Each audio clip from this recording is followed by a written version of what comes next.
Olá pessoal, bem-vindos a mais uma videoaula. Hoje falaremos sobre a teoria da carga cognitiva de John Sweller. Espero que vocês aproveitem e boa aula! Então, no decorrer dos anos, as tecnologias de informação e comunicação sofreram diversas mudanças. Com essas mudanças, diferentes tipos de mídias têm sido utilizados como recursos para a elaboração de materiais educacionais. Porém, algumas questões precisam ser observadas com relação à carga cognitiva humana. Bom pessoal, então como vimos, a tecnologia ela evoluiu bastante e isso trouxe mudanças na educação. Vamos então começar a falar agora sobre a teoria da carga cognitiva humana. Em meados de 1956, um cara chamado George Miller fez diversas pesquisas na qual ele descobriu um número mágico chamado D7 mais ou menos 2.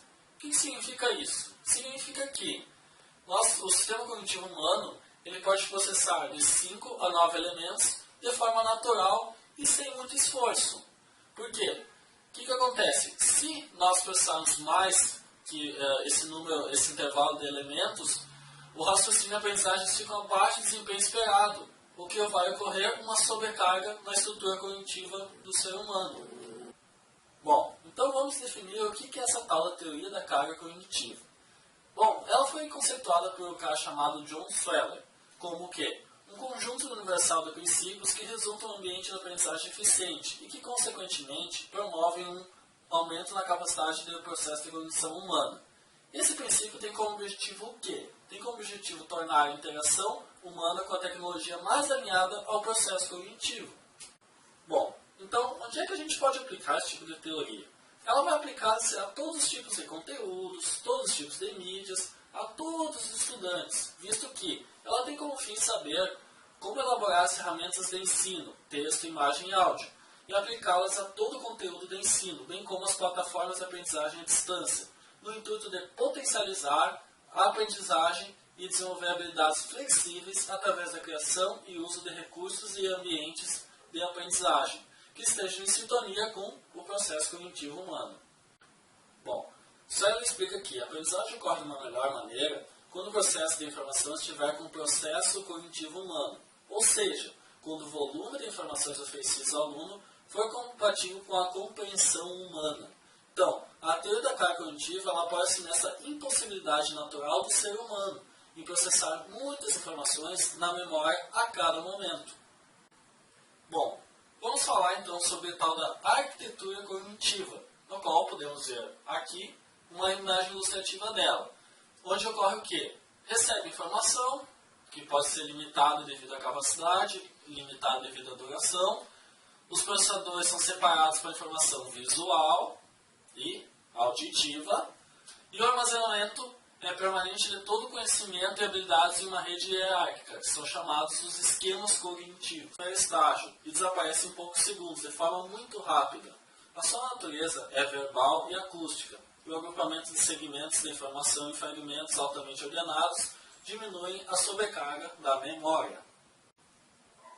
Dentro desse sistema, então, temos a memória de longo prazo, em que Sweller explica que essa memória tem capacidade ilimitada e a aprendizagem só acontece quando há alterações na estrutura da memória de longo prazo, ou seja, quando há modificações na estrutura, o conhecimento realmente é armazenado. E ela fornece o executivo central, que orienta o comportamento humano, e o executivo central ele nem sempre vai estar disponível. A memória de longo prazo ela vai possuir uma retenção maior da informação e vai ser muito mais eficiente se a gente identificar termos superordenados, ou seja, que estejam de uma forma muito bem organizada e que reúnam diversos itens discretos de informação, que não façam uma sobrecarga cognitiva na nossa mente. Bom, falamos então da memória de longo prazo, onde efetivamente a informação é armazenada. Vamos falar agora então da memória de curto prazo, ou também conhecida como memória de trabalho. Ela armazena temporariamente e manipula as informações. Opera com o executivo central uma nova informação e ela controla e coordena a informação dos subsistemas visoespacial e fonológico. Bom, então vimos as duas memórias, vamos falar sobre uma coisa chamada sobrecarga cognitiva.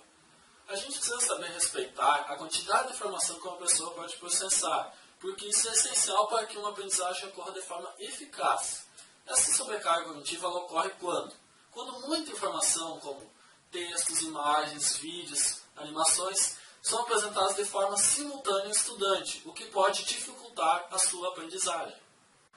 Bom, então quando não se pode controlar a carga intrínseca associada com os objetivos da aprendizagem, pode-se controlá-la segmentando e arranjando em sequência o conteúdo de maneira que otimize a quantidade de elementos interativos a qualquer tempo. Porque interatividade significa que diversos elementos do conhecimento devem ser coordenados na memória do aluno para a realização de uma série de atividades. Isso pode causar uma sobrecarga. Bom, pessoal, vamos falar agora então dos esquemas cognitivos, que são complexos e automatizados, e são utilizados para organizar e guardar a informação, reduzindo assim a carga na memória de trabalho e permitindo a aprendizagem. A capacidade de memória de trabalho limitada é igual a nova informação, mais ausência de esquemas e formas automáticas de organização.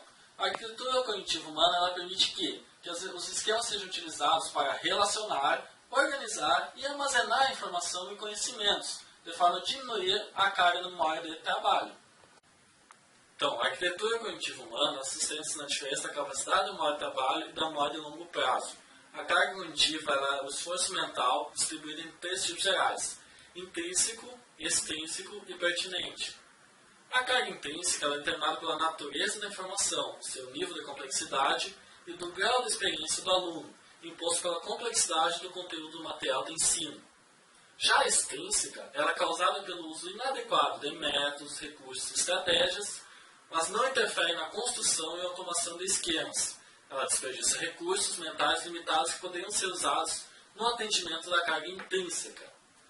Por fim, a pertinente relaciona-se com a motivação para o envolvimento de situações de aprendizagem que promovam a criação de esquemas cognitivos na aquisição de novos conhecimentos.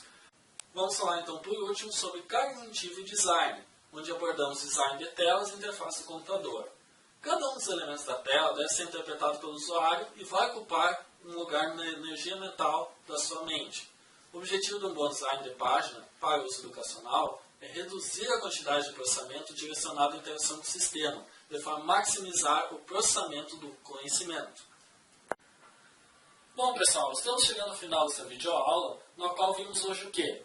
Conceitos sobre carga cognitiva, conceitos sobre arquitetura cognitiva, tipos de carga cognitiva, sobrecarga cognitiva e também um pouco sobre design e carga cognitiva. Espero que vocês tenham gostado, que ajudem vocês nos seus estudos, mas antes de finalizarmos, temos um pequeno desafio para vocês. Espero que vocês tenham bons estudos e até mais!